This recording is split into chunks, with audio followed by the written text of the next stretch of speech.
బలమైన విపక్షం ఉండాలి, అప్పుడే ప్రజల సమస్యలకు పరిష్కారం. అంతులేని హామీలతో కాంగ్రెస్ గెలిచింది, నెరవేర్చే వరకు వెంటాడి వేటాడుతాం, నోరు మూసుకొని పోరాడతా. ఇది నాకు కేసీఆర్ చెప్పిన అన్నిట్లల్లో బాగా ఇష్టమైనటువంటి డైలాగ్ ఏం తెలుసా? నోరు మూసుకొని పోరాడతా. కేసీఆర్ ఈ మాట అన్నాడంటే నిజంగా మనిషి లెక్క మారుతాడని అనిపిస్తుంది కదా. వేరే పేపర్లలో చూపిస్తా ఏం రాసిరు అనేటువంటిది, లేదా నిన్న ఆయన చేవెళ్ళలో పెట్టినటువంటి ఆ మీటింగ్ ఏదైతే ఉందో దాంట్లో ఉన్న మాటలు నూరి వంగబెట్టి గుద్దాలే, పొడవాలే, పొడుస్తాం, సంపుతాం, ఈ మాటలు మానుకోరి సార్. మేము అనేది అదే, మీరు ప్రతిపక్షానికి చాలా పర్ఫెక్ట్గా సూట్ అవుతారు. ప్రతిపక్షంలో మీరుంటే తెలంగాణ ప్రజలకి, తెలంగాణ సమాజానికి కావాల్సినటువంటి అన్నీ అందుతాయి. మీరు మనిషి లెక్క మారండి, ఇదొక్కటే మేము చేసేటువంటి రిక్వెస్ట్. తాగునీటి కరెంటు కష్టాలు వచ్చాయి. రాష్ట్రంలో మళ్ళీ 10 ఏళ్ల కిందటి పరిస్థితులు. సర్కారుకు చిత్తశుద్ధి, నైపుణ్యం లేకనే రియల్ ఎస్టేట్ ఎందుకు పతనమైంది.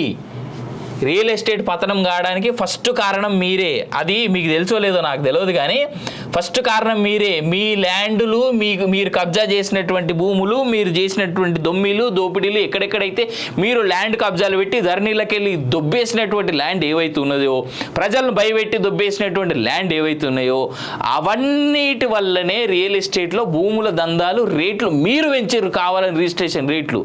ఇలా కోకాపేటలో 100 కోట్లు ఎవడు పోయి కొన్నది? మీ బినామీ సంస్థ కాదు, దానివల్ల కాదు హైదరాబాద్లో ఈ రేట్లు వచ్చినాయి.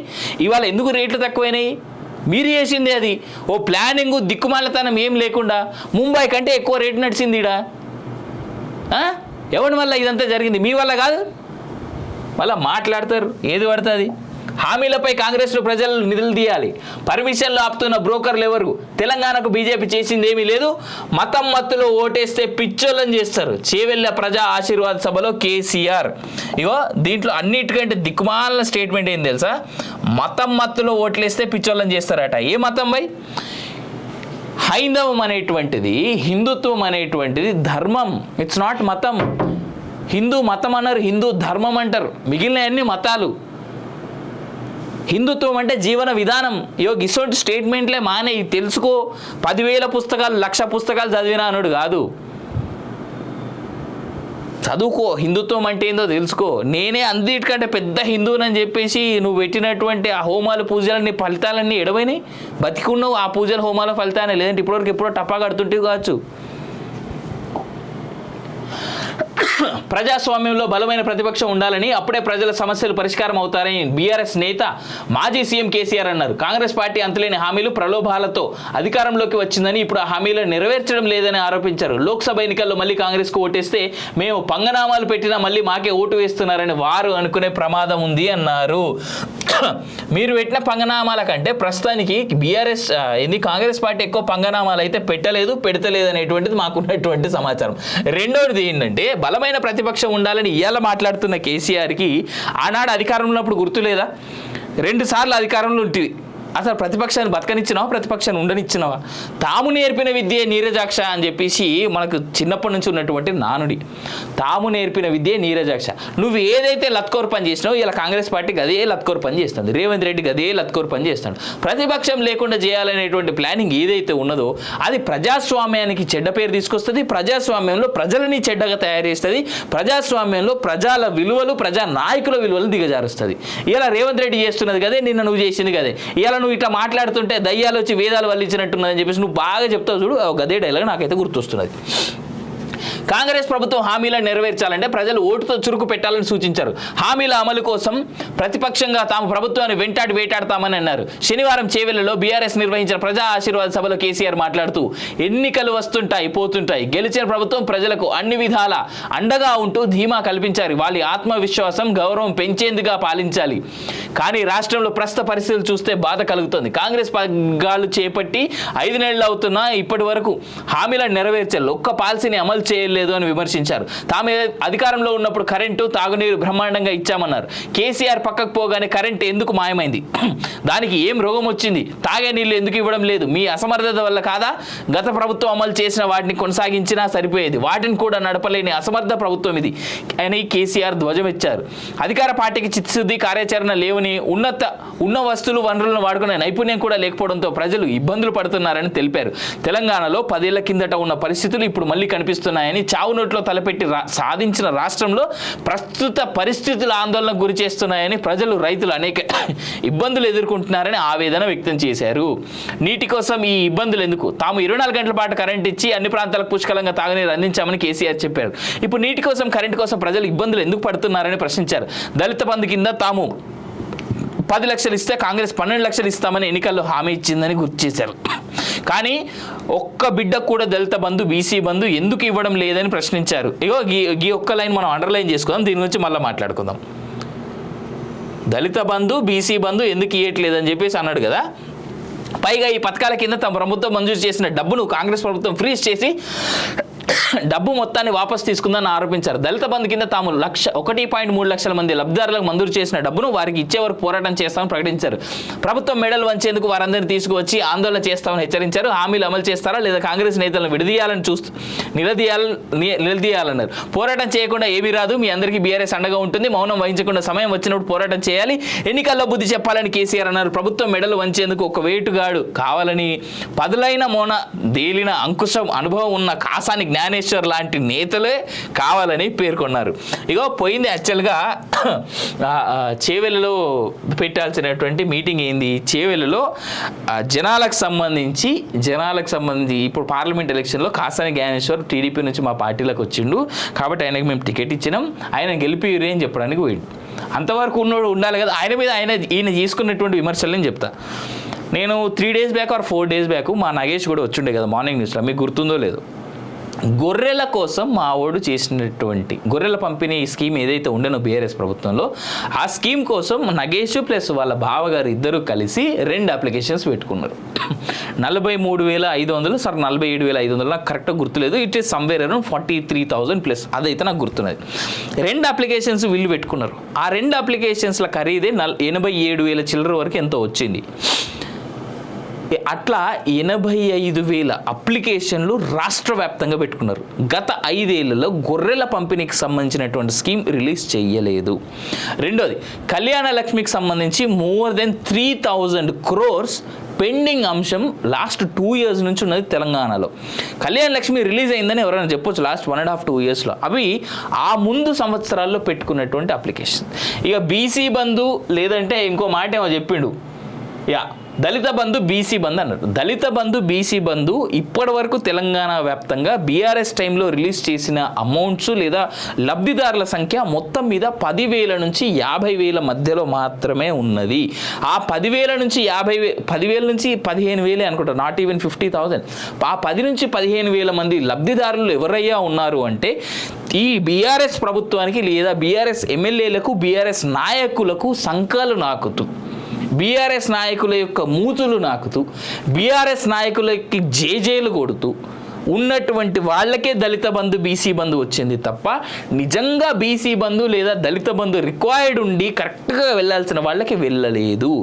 బీసీ బంధు రిలీజ్ చేద్దామన్నా, దళిత బంధు రిలీజ్ చేద్దామన్నా లాస్ట్ టైం ప్రభుత్వం దగ్గర డబ్బు లేదు. ఇది వాస్తవం. కేసీఆర్ ఈ మాట ఎప్పుడూ చెప్పడు.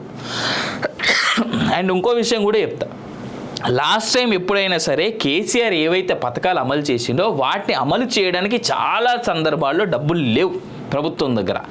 ఏదైతే జగన్మోహన్ రెడ్డి ప్రభుత్వం అవలంబిస్తున్నటువంటి స్కీమ్ల ద్వారా డబ్బు లేకుండా ఎలా అయితే ఆంధ్రప్రదేశ్ ప్రభుత్వం ఉండిందో దానికంటే కాస్త బెటర్గా మాత్రమే తెలంగాణ ప్రభుత్వం ఉండింది తప్ప తెలంగాణ ప్రభుత్వం దగ్గర కూడా డబ్బులు లేవు. అన్ని స్కాములు జరిగినాయి తెలంగాణలో. ఇది వాస్తవం. రైట్. రియల్ ఎస్టేట్ ఎందుకు పతనమైంది? కాంగ్రెస్ ఇచ్చిన 420 వాగ్దానాలు ఏమయ్యాయని కేసీఆర్ నిలదీశారు. ఆడబిడ్డలకు ఇస్తామన్న స్కూటీలు ఇవ్వడం లేదు కానీ రాష్ట్రంలో లూటీలు మాత్రం చేస్తున్నారని ఆరోపించారు. హైదరాబాద్, సంగారెడ్డి, మేడ్చల్, వికారాబాద్ జిల్లాలో గతంలో భూముల ధరలు ఎలా ఉండేవి, ఇప్పుడు ఎక్కడ ఉన్నాయని, రియల్ ఎస్టేట్ ఎందుకు పడిపోయిందని ప్రశ్నించారు. దీని వెనుక బ్రోకర్లు, జోకర్లు ఎవరున్నారన్నారు. రియల్ ఎస్టేట్ పర్మిషన్లు ఎందుకు ఇవ్వడం లేదని నిలదీశారు. లక్షల మంది పిల్లలు బతికే రియల్ ఎస్టేట్ నాశనమైంది, ఇంకా ఇలాగే చూస్తూ కూర్చుందామా, ప్రభుత్వానికి బుద్ధి చెబుదామా అని ప్రశ్నించారు. బీజేపీ భావోద్వేగాలు పెంచడం తప్ప ప్రజలకు ఏ మేలు చేయలేదని కేసీఆర్ అన్నారు. మోదీ హయాంలో పెట్రోల్ ధరలు పెంచడం తప్ప ఏ వర్గానికి మేలు చేయలేదని విమర్శించారు. బీజేపీ వల్ల తెలంగాణకు ఒక మంచి పని జరగలేదన్నారు. అయితే మోడీ లేదంటే ఈడీ, ఇదేనా బీజేపీ రాజకీయం? దండం పెట్టి చెప్తున్నా, బీజేపీ భావోద్వేగాలు పెంచితే మతం మత్తులో పడి వారికి ఓటేస్తే తరువాత మనం పిచ్చిలేసిపోతాం తప్ప మనకు ఉద్యోగాలు రావని కేసీఆర్ చెప్పారు. మోటార్లకు మీటర్లు పెట్టమన్న బీజేపీని ఎన్నికల్లో నెలకేసి కొట్టాలన్నారు. ఇగో ఇందాకనే చెప్పిన, మంచిగా మాట్లాడిండని మెచ్చుకునే లోపు మళ్ళీ ఇగో ఈ దిక్కుమాలిన హౌలే స్టేట్మెంట్లు తప్ప ఇగో ఏం రావు. నేలకేసి కొట్టాలి. ఏంది బై ఇది? నేలకేసి కొడతావా? ఏం అదేమన్నా బంతి అనుకున్నావా, లేదంటే నీ బిడ్డ వాళ్ళ కొట్టినటువంటి ఫోన్లు అనుకుంటున్నావా? నీ బిడ్డనే ఫోన్లు వాళ్ళ కొట్టిందని చెప్పేసి ఆల్రెడీ తీసుకుపోయి ఈడీలు సిబిఐలు తీసుకుపోయి ఈ పంతా సాఫ్ చేస్తున్నారు. గీసోన్ టైంలో నువ్వు కూడా బీజేపీ నేలకేసి కొట్టాలంటే నీ కూడా సాఫ్ చేస్తారు బీజేపీ వాళ్ళు. ఈ సందర్భంగా అంబేద్కర్ జయంతిని పురస్కరించుకుని ఆయనకు కేసీఆర్ నివాళులు అర్పించారు. తెలంగాణ ఏర్పాటు అంబేద్కర్ పుణ్యమేనని, ఆయన రచించిన రాజ్యాంగ స్ఫూర్తితో రాష్ట్రం స్థాపించామని చెప్పారు. రైట్, 2 అంశాలున్నాయి దీంట్లో, ఒక్కొక్కటిగా డీటెయిల్గా మాట్లాడుకుందాం. రియల్ ఎస్టేట్ ఎందుకు పడిపోయింది? మీరు చేసిన లత్కోర్ పనుల వల్ల, మీరు చేసినటువంటి ఇబ్బందుల వల్ల రియల్ ఎస్టేట్ పడిపోయింది. 10 రూపాయలైనటువంటి భూమిని 100 రూపాయల కింద చూపెట్టి మీరు ఏదైతే ట్యాక్సులు పెంచిర్రో, మీరు ఏదైతే రిజిస్ట్రేషన్ పేపర్లు, రిజిస్ట్రేషన్ రైట్స్, రిజిస్ట్రేషన్ డబ్బు ఏదైతే పెంచిర్రో దానివల్ల రేట్లు పెరిగినాయి. దానివల్లనే ఇవాళ రియల్ ఎస్టేట్ పడిపోయింది. ఒకటి, అది క్లారిటీ. రెండోది, రియల్ ఎస్టేట్ వల్ల లక్షల మంది జీవితాలు నాశనమైనాయంటే దానికి కూడా ముమ్మటి కారణం మీరే. రెండోది ఏంటంటే, మీకున్నటువంటి మీరు స్కాములు చేసి, మీరు దొమ్మిలు చేసి, దోపిడీలు చేసి, దొంగ డాక్యుమెంట్లు సృష్టించి ధరణి ద్వారా మీరు చేసినటువంటి అక్రమాల ద్వారా పెరిగినటువంటి రియల్ ఎస్టేట్ రేట్లు పడిపోవడానికి కారణం ముమ్మాటికే మీరే. హైదరాబాద్కి ఏం కాలే, హైదరాబాద్లో ఉన్నటువంటి ఏ సంస్థ కూడా బయటికి పోతలేదు. ఇది గుర్తుపెట్టుకోండి కేసీఆర్ గారు. మీరు హైదరాబాద్ నుంచి ఏవైనా సంస్థలు తరలిపోతుంటే మాత్రమే మనం భయపడాలి. వేరే తెలంగాణ కానీ, తెలంగాణలో ఉన్నటువంటి ప్రజలు కానీ భయపడాల్సినటువంటి పరిస్థితి వస్తుంది. ఆంధ్రప్రదేశ్లో మనం చూసాం, ప్రభుత్వం మారగానే చాలా సంస్థలు వెళ్ళిపోయినటువంటి మాట. బట్ ఆ దిక్కుమాలిన పరిస్థితి ఇలా హైదరాబాద్కి లేదు. హైదరాబాద్ని చాలా నిశ్చితంగా ప్రపంచం అంతా పరిశీలిస్తోంది. మళ్ళీ అవకాశం ఉంటే హైదరాబాద్కి రావాల్సినటువంటి సంస్థలు, కొత్తగా ఏర్పాటు చేయబోయేటువంటి సంస్థలు కూడా చాలా రాబోతున్నాయి. వస్తాయి, ఖచ్చితంగా వస్తాయి. రెండోటువంటి విషయం చూద్దాం మనం. బీజేపీ తెలంగాణకి ఏం చేసింది లేదన్నావు కదా నువ్వు. బీజేపీ తెలంగాణకి ఏం చేసిందో నేను చెప్తా. 3 ముక్కలలో చెప్తా. బీజేపీ తెలంగాణకి ఏం చేసిందంటే, నువ్వు కట్టిన కాళేశ్వరంకి అప్పిప్పించింది. నువ్వు కట్టిన డబుల్ బెడ్రూమ్లు అన్నిటి వెనకాల ఉన్నది సెంట్రల్ గవర్నమెంట్ ఫండ్సే. ఇది ఎందుకు చెప్తలేవు నువ్వు?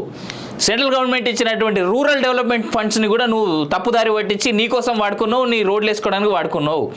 నీ అల్లుడు లేదా నీ కొడుకు ఆడు ఏమవుతాడో నాకు తెలియదు.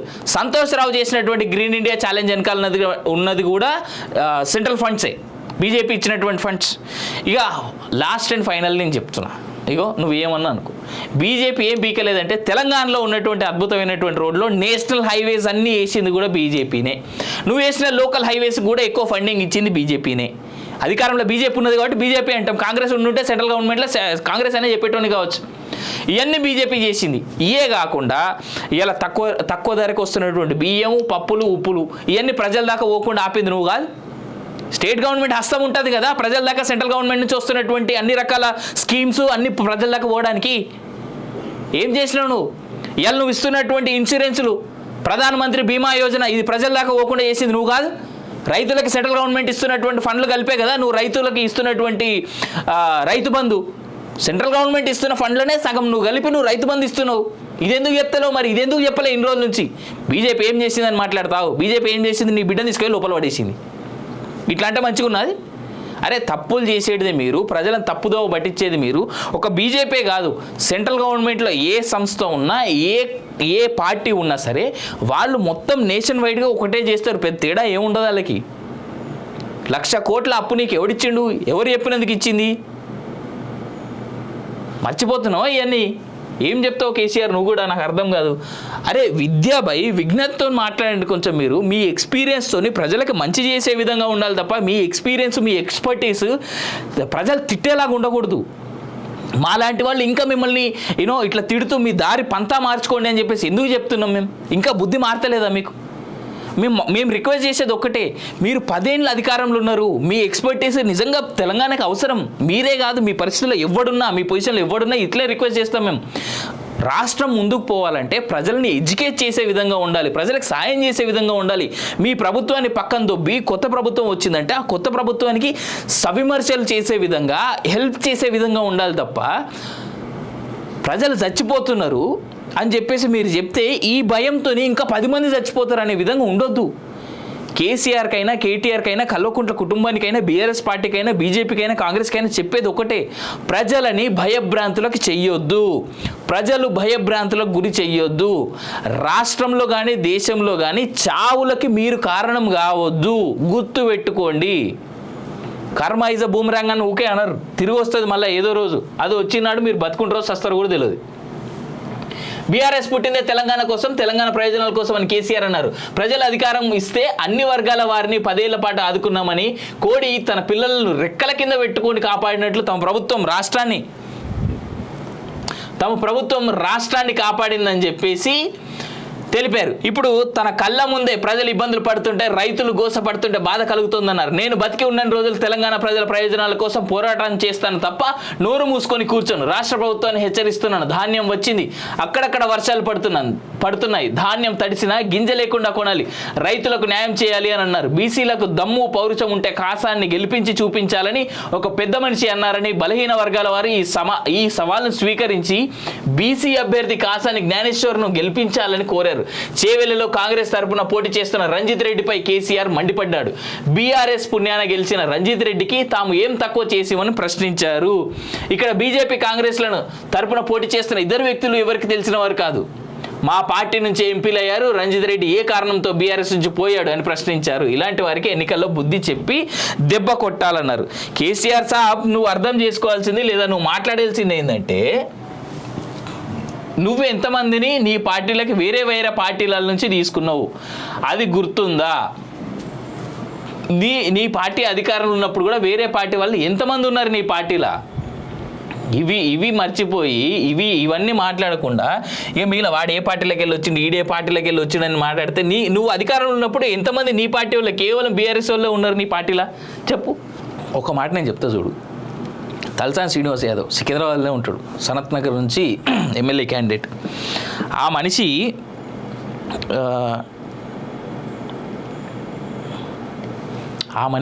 ఏ పార్టీ నుంచి నీ పార్టీలోకి వచ్చిన తర్వాత నువ్వు మినిస్టర్ని చేసినావు? తెలంగాణ కోసం పోరాడిండా? ఏమన్నా తెలంగాణ కోసం కొట్లాడిండా? ఏం మాట్లాడుతున్నావు కేసీఆర్? నాకు అర్థం కాదు. ఇగో మేము మొదలు పెడితే ఇట్లా మస్తున్నాయి మీ గురించి మాట్లాడడానికి, కానీ ఇవన్నీ కాదు. విమర్శ ఎప్పుడు కూడా ఎదిగేందుకు ఉపయోగపడాలి తప్ప ఒకరినొకరు తిట్టుకోవడానికి కాదు. సవిమర్శలు ఉండాలి, సద్విమర్శలు ఉండాలి, ప్రజలకు పనికొచ్చేటువంటి విమర్శలు ఉండాలి. ఇంతే తప్ప ఇంకో రకమైనటువంటి విమర్శలు ఉండకూడదు.